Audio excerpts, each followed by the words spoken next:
जामशोर में Sindh university housing society जा रहवासी मसइलनि जे लाइ रस्तनि ते निकिरी आया आहिनि। तफ़सील अली मुराद चांडियो जी रिपोर्ट में।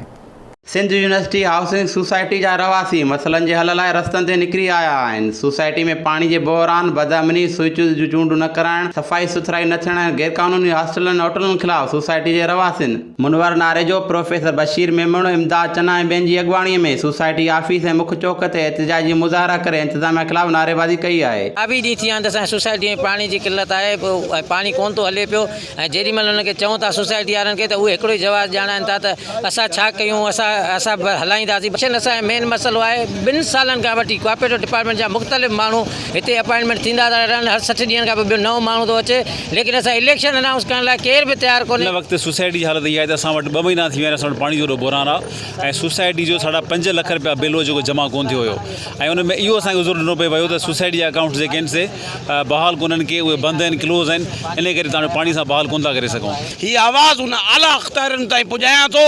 अॼु त असीं त कॉलोनी सोसाइटीअ जे कंहिं कुंड ऐं चौराहे ते बीठा आहियूं, पर सुभाणे जॾहिं असीं रोडनि ते निकितासीं त उन जा ज़िम्मेदार तव्हां हूंदा ऐं तव्हांजी इंतिज़ामिया हूंदी। सोसाइटी तक़रीबन जेको आहे हज़ारनि जी तइदाद में हिते घर आहिनि, हज़ारनि जी तइदाद में आवाम रहे थो, पर हिते कंहिं बि क़िस्म जी का बि सहूलियत न आहे।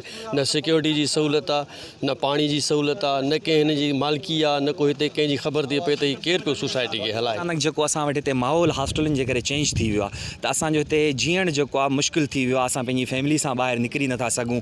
गलियुनि में महलनि में हिते जेको माहौल जेको आहे उहो सफ़ा बदअमनी जे तरफ़ वञे थो। असां वटि चोरियूं डकैतियूं थी वियूं आहिनि। हिते सोसाइटी जी माना जेके मसाइल जेके आहिनि होटलुनि जा आहिनि, हॉस्टलुनि जा आहिनि, बदअमनी वधी वई आहे। हिते असुलु पाणी जो बि इशू वॾो अहम जेको इशू आहे उहो पाणी जो आहे। हाणे बि तक़रीबन 20 ॾींहं थिया पाणी हिन एडमिनिस्ट्रेटर जी सुस्तीअ जे करे जेको आहे लाइट कटिजी वई हली। सिंध यूनिवर्सिटी हाउसिंग सोसाइटी जे रहवासियुनि चिताव ॾिनो आहे त मसइला तुर्त हल न कया विया त एहतिजाजी तहरीक शुरू कई वेंदी। अली मुराद चांडियो, आवाज़ टीवी, जामशोर।